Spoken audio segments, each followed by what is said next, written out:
BA भाग द्वितीय की प्रथम पुस्तक में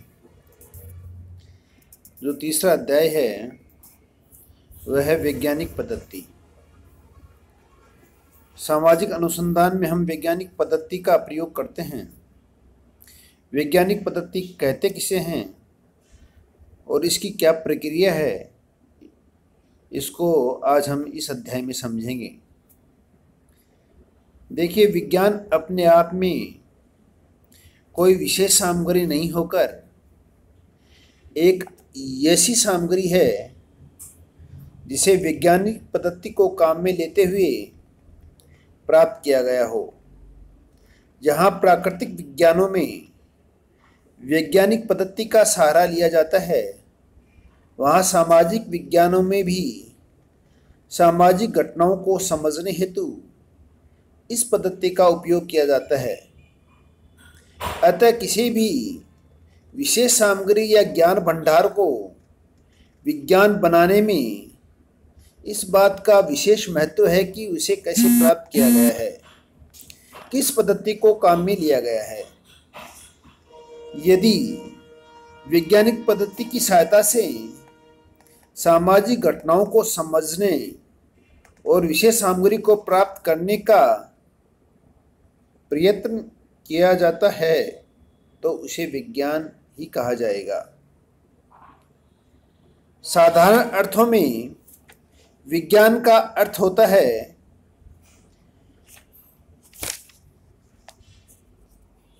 कि विज्ञान का संबंध किसी विशिष्ट प्रकार की विशेष सामग्री से नहीं होकर वैज्ञानिक पद्धति से प्राप्त किए गए क्रमबद्ध एवं व्यवस्थित ज्ञान से है। अब देखते हैं अगला टॉपिक कि वैज्ञानिक पद्धति का अर्थ एवं परिभाषा क्या है। वैज्ञानिक पद्धति किसे कहते हैं? वैज्ञानिक पद्धति एक सामूहिक शब्द है जो उन अनेक प्रक्रियाओं को व्यक्त करता है जिनकी सहायता से विज्ञानों का निर्माण होता है।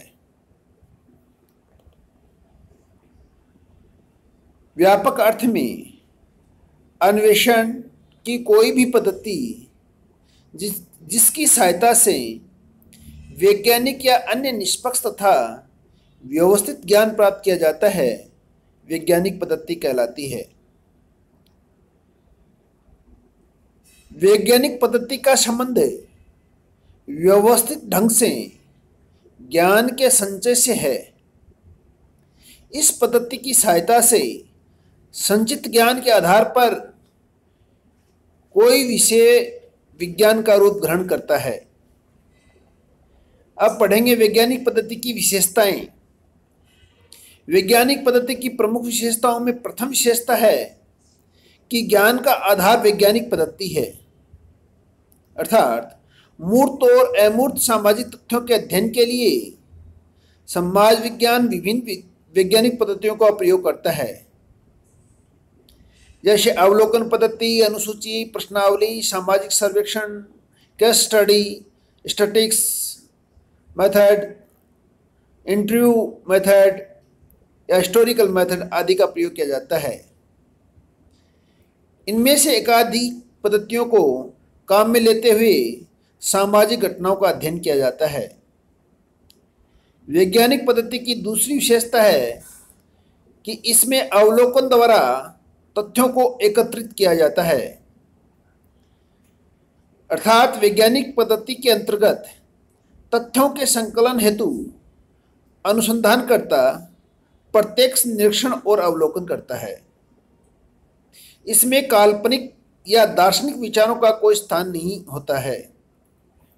वैज्ञानिक पद्धति की तीसरी विशेषता है कि इसमें तथ्यों का वर्गीकरण एवं विश्लेषण किया जाता है।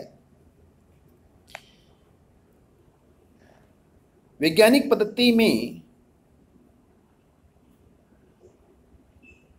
आंकड़ों और तथ्यों के आधार पर निष्कर्ष निकाले जाते हैं। इसके पश्चात तथ्यों को सावधानीपूर्वक विश्लेषण किया जाता है। किसी भी विषय को विज्ञान मानने का प्रमुख कारण यही है कि उसमें सही निष्कर्षों तक पहुंचने के लिए तथ्यों का वर्गीकरण व विश्लेषण किया जाता है। अगली विशेषता है वैज्ञानिक पद्धति में केवल क्या है का उल्लेख किया जाता है, अर्थात वैज्ञानिक पद्धति के अंतर्गत वास्तविक घटनाओं की विवेचना की जाती है। कोई भी विज्ञान इस बात पर विचार नहीं करता है कि क्या अच्छा है और क्या बुरा है, अथवा क्या होना चाहिए और क्या नहीं होना चाहिए। वैज्ञानिक पद्धति की अगली विशेषता है कि इसमें घटनाओं में कार्य कारण संबंधों की विवेचना की जाती है। समस्या के पीछे छिपे हुए कारणों को खोज निकालने का प्रयास किया जाता है। अगली विशेषता है सिद्धांतों की स्थापना की जाती है। वैज्ञानिक पद्धति की सहायता से कार्य कारण संबंधों की विवेचना की जाती है। तथ्यों या घटनाओं को पारस्परिक संबंध ज्ञात किए जाते हैं। वर्गीकरण व विश्लेषण किया जाता है। वैज्ञानिक पद्धति की अगली विशेषता है सिद्धांतों की पुनर्परीक्षा संभव है, अर्थात वैज्ञानिक पद्धति के माध्यम से जो भी सिद्धांत व नियम बनाए जाते हैं उनकी परीक्षा व पुनर्परीक्षा की जाती है। इसकी अगली विशेषता है सिद्धांत हैं वो सार्वभौमिक होते हैं, अर्थात समाज विज्ञान वैज्ञानिक पद्धति को काम में लेते हुए जिन सिद्धांतों का प्रतिपादन करते हैं वे सार्वभौमिक प्रकृति के होते हैं। वैज्ञानिक पद्धति की अगली विशेषता है इसमें भविष्यवाणी की जा सकती है।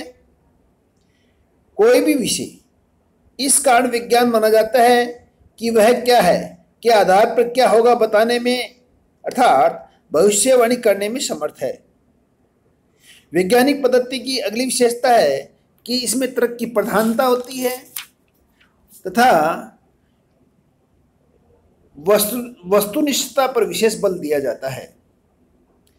अब हम अगले अध्याय में वैज्ञानिक पद्धति के चरण पढ़ेंगे। धन्यवाद।